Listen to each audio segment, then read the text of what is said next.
College शुरू हुए एक सप्ताह बीत चुका था। यूं तो बाहर लगे बोर्ड के अनुसार ये स्कूल ऑफ मैनेजमेंट कहलाता था, पर था शहर का मशहूर नवनिर्मित कॉलेज ही।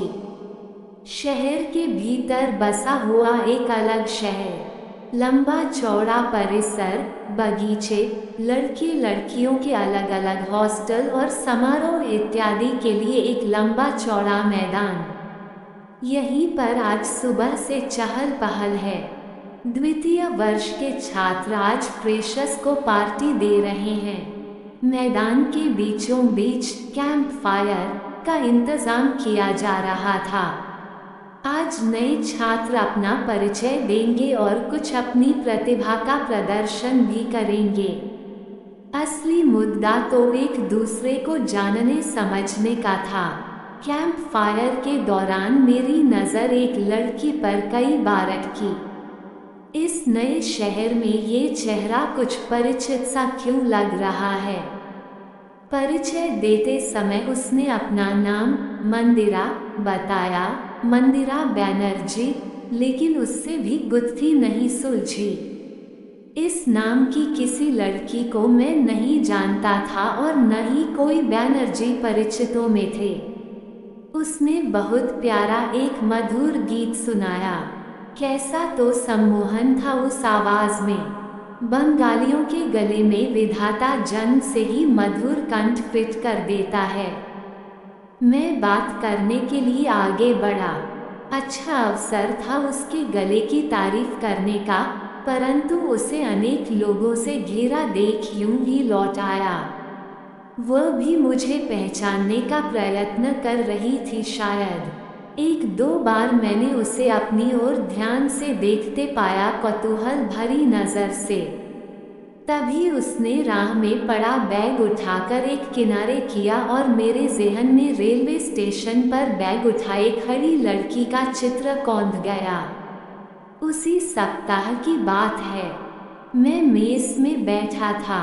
अगली क्लास के प्रोफेसर के छुट्टी पर होने के कारण इत्मीनान से बैठा था, जब मंदिरा भीतर आई और हॉल खाली होने के बावजूद मेरे पास आकर बैठने की इजाज़त मांगी। बात शुरू करते हुए उसने कहा, आप कहाँ से आए हैं? चेहरा कुछ परिचित सा लग रहा है। जब मैंने उसे बताया कि हम एक ही ट्रेन से आए हैं और शायद एक ही कोच से और हमारी मुलाकात स्टेशन पर हुई थी, तो उसके चेहरे पर मुस्कुराहट फैल गई, मानो किसी समस्या का हल पाकर चैन आ गया हो। यूं हुई हमारी दोस्ती की शुरुआत। मैं इंजीनियरिंग करके एमबीए करने आया था और वह अर्थशास्त्र में ऑनर्स करके आई थी। उसे मौज मस्ती पसंद थी, जीवन से भरपूर थी वह, और मैं छुपा होने के बावजूद उसके इस जीवन दर्शन से प्रभावित था। इसी को विपरीत का आकर्षण कहते हैं शायद। हमारी मुलाकातें लंबी होने लगी थी और हमारी बातें घनिष्ठ।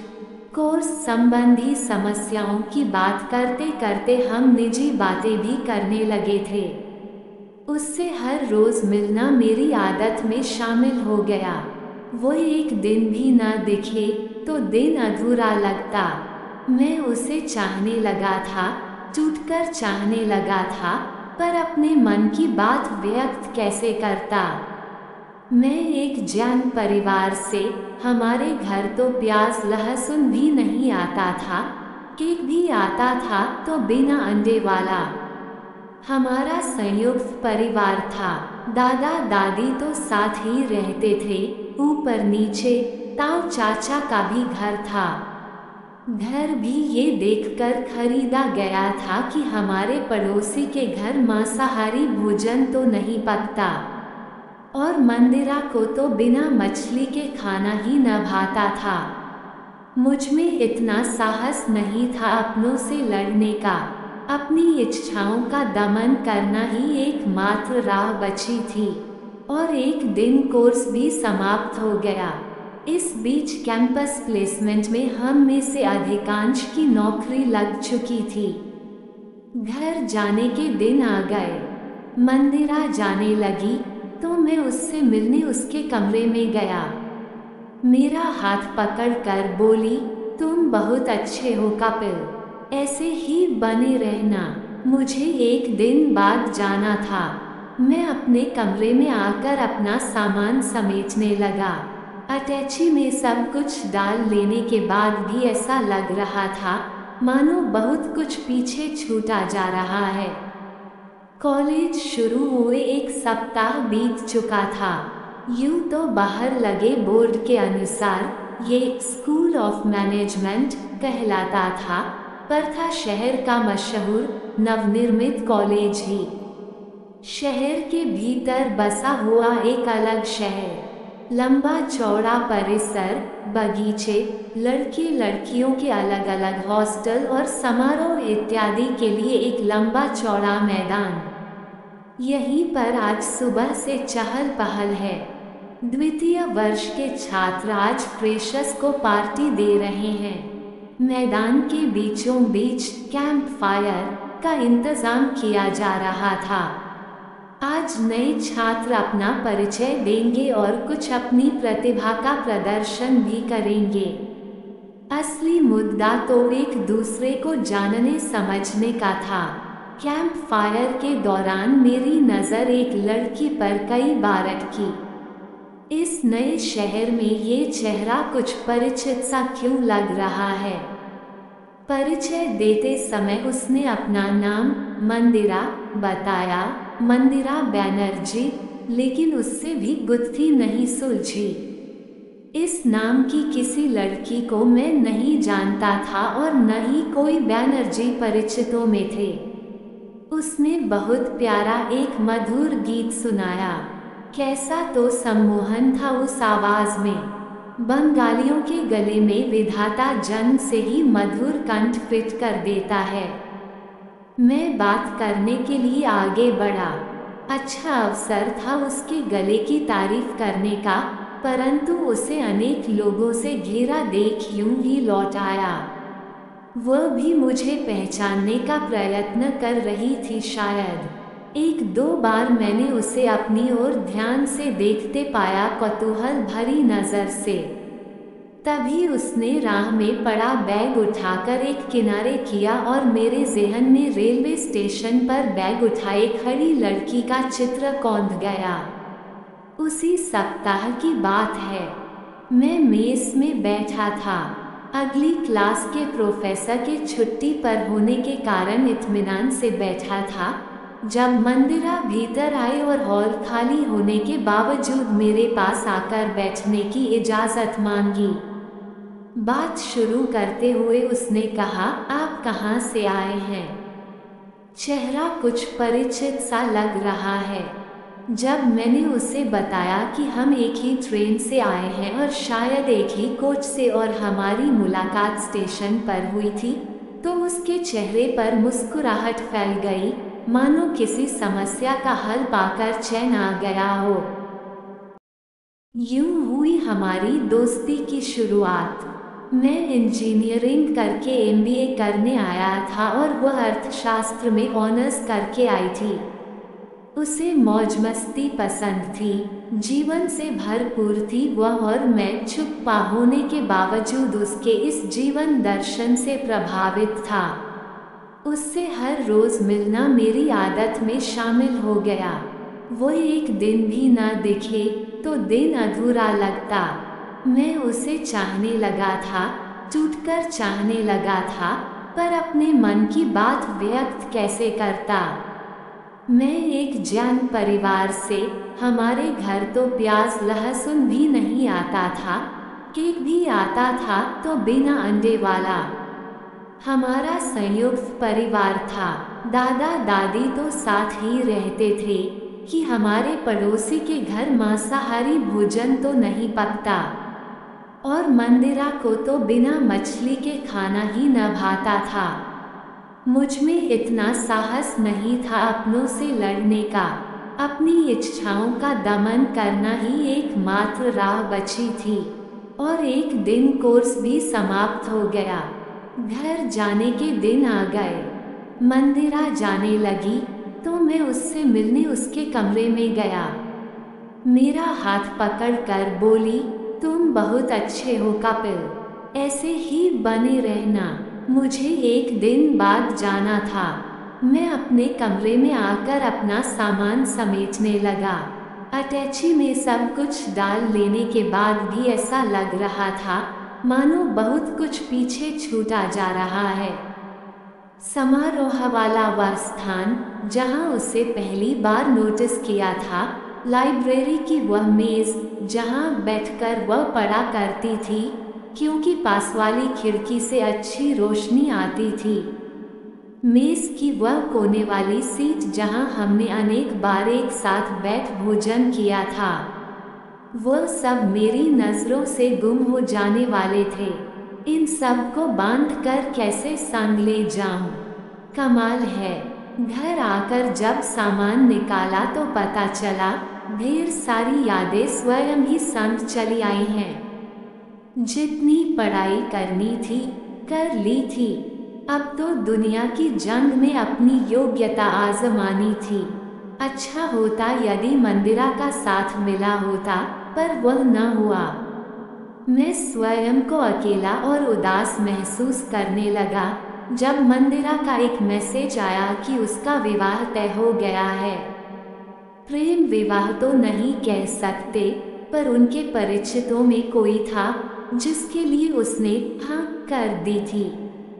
विवाह 2 माह बाद होना था और मंदिरा ने मुझे भी आने के लिए लिखा था, पर इतना मजबूत नहीं था मैं कि उसका विवाह किसी और के संग होता देख सकूं। अच्छा है उसने संदेशा ही भेजा था। टेलीफोन पर उसकी आवाज़ सुन न जाने मैं क्या प्रतिक्रिया कर बैठता। मुझे अपनी नई नौकरी के लिए नागपुर पहुंचना था। फिर से नई जगह बसना, नए लोग, काम का नया माहौल। मंदिरा साथ होती तो बात और थी।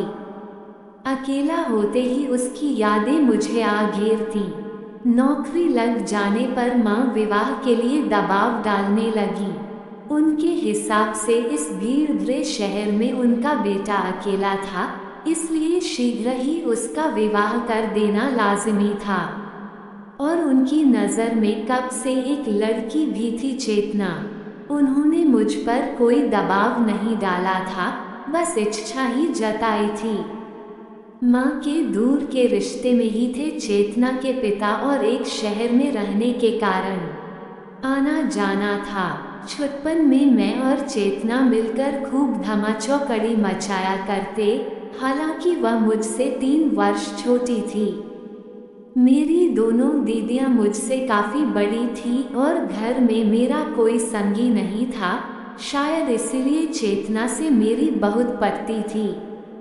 लड़ाई भी खूब होती। थोड़ा बड़े हुए तो लड़ाई तो क्या वह पहले की तरह मुझसे खुलकर बात भी न करती, झट से सब कुछ मान जाती। उसकी पीठ पीछे बहनें मुझे तुम्हारी चमची कहकर छेड़ती। युवा होते होते मैं उसकी अनुराग से भरी आंखों की भाषा पढ़ने लगा था, परंतु सच पूछो तो मुझे वह सब अजीब लगता। मुझे उसके लिए ऐसा कुछ भी महसूस न होता था। सीधी सी भली सी लड़की थी वह, पर मैं बात क्यों कर रहा हूँ? अब तो वह मेरी पत्नी है। अब तक तो मैं मंदिरा के सम्मोहन में बंधा था, पर अब वह कहानी खत्म हो चुकी थी। माँ का फिर से टेलीफोन आया, कहा कि चेतना के माता पिता उसके विवाह की सोच रहे हैं। हमसे भी पूछा है, निर्णय तुम्हारे हाथ में है। मैं बीते कल को पकड़े कब तक बैठा रह सकता था। निर्णय लेने का सचमुच समय आ गया था। एक जरूरी काम निपटा देने की भांति मैंने हामी भर दी और यूं चेतना मेरी पत्नी बनकर आ गई। मन में ढेर सारा प्यार समेटे एमए पास, घर में ही खुश रहने वाली, उसकी कोई ऊंची उड़ानें नहीं थी। घर में वह इस तरह रच बस गई थी मानो वह सदा से यहीं रहती आई हो। उसके मन की बात पूरी हो गई थी और वह खुश थी। वह खुश रहती तो पूरे घर में खुशी का माहौल रहता था। विवाह के पश्चात पूरा 1 महीना मम्मी पापा के साथ गुजारकर हम नागपुर आ गए। ये चेतना का ही सुझाव था कि हनीमून पर जाने की बजाय वह समय परिवार के साथ बिताया जाए। हमारे लिए तो नागपुर ही हनीमून हो जाएगा। घर में खूब रौनक लगी रही उन दिनों। दोनों दीदियां भी प्रायः आ जाती। बच्चों की छुट्टियां चल रही थीं और वह चेतना से खूब हिलमिल गए थे। कुछ तो था कि बच्चे उसके पास खींचे चले आते थे। नागपुर आकर मैंने निश्चय किया कि मैं मंदिरा को पूरी तरह से दिल से निकाल दूंगा। मेरा बीता कल अब मुझसे कोसों दूर था। जिंदगी कोई टीवी सीरियल नहीं कि पुराने आशिक जिंदगी के किसी मोड़ पर हमारा इंतजार करते खड़े फिर मिल जाएं। आगे बढ़ते रहना ही जीवन की सच्चाई है। पर इन सब नेक इरादों के बावजूद और मन के अनेक निश्चयों के बावजूद मैं मंदिरा को ज़हन से निकाल नहीं पा रहा था। शायद मेरी ईमानदारी में ही कुछ कमी थी। शायद उसे याद करना मुझे अच्छा लगता था। रात को बिस्तर पर लेटा जब मैं इंतज़ार कर रहा होता तो वह चेहरा चेतना का नहीं मंदिरा का होता और बेखुदी में कई बार उसी का नाम भी निकल गया। पता नहीं कितनी बार चेतना ने मुझे उसको मंदिरा के नाम से संबोधित होते सुना होगा। नागपुर आने से पहले वह मम्मी पापा से इसरार करके आई थी कि वो हमारे पास नागपुर ही आकर रहें। बहुत कहने पर भी उन्हें आने में 3-4 महीने तो लग ही गए। उनके आने से घर फिर भरा भरा सा लगने लगा। चेतना उनका पूरा ख्याल रखती। मेरी माँ मुझसे भी अधिक चेतना के साथ सहज होती, पर माँ जब भी नन्हे शिशु की बात करती तो चेतना खामोश हो जाती। पता नहीं मम्मी का इस बात पर ध्यान गया कि नहीं, पर मुझे लगता कि शिशु के प्रसंग पर चेतना न सिर्फ खामोश वरन उदास भी हो जाती। जबकि मैं जानता था कि चेतना को बच्चों से बहुत लगाव है। एक बात और भी नोटिस की मैंने, उसकी आवाज़ में जो पहले सहज चाहत थी, जो खनक थी, वो मंद पड़ती जा रही थी। हमारे विवाह को वर्ष होने को आया। मित्र पार्टी की मांग करने लगे और मैंने उनकी वह मांग चेतना तक पहुंचा दी। उसे मिलने मिलाने का बहुत शौक था। मैंने जब भी अपने मित्रों को घर पर बुलाया तो उसने बड़े जोश के साथ सब इंतज़ाम किया। बढ़िया भोजन बनाया और घर को भी सजाया संवारा। मुझे लगा चलो इसी बहाने चेतना का मूड बदलेगा, उसमें पहले वाला जोश फिर जागेगा। परंतु मित्रों की पार्टी वाली फरमाइश सुनकर वह चुप ही रही। 2 दिन बाद मैंने फिर पार्टी का जिक्र छेड़ा। उसने एक भरपूर नज़र मेरी तरफ देखा, पर बोली कुछ भी नहीं। न तो उसने कोई रुचि दिखाई, न ही क्या बनाना है, कितनों को बुलाना है इत्यादि प्रश्न किए। समय कम बचा था, सो मेरे भीतर खलबली मची थी। मैंने ये भी सोच लिया था कि यदि चेतना इतनी मेहनत नहीं करना चाहती तो पार्टी किसी होटल में भी रखी जा सकती है। मेरे भीतर गहन अपराध बोध था।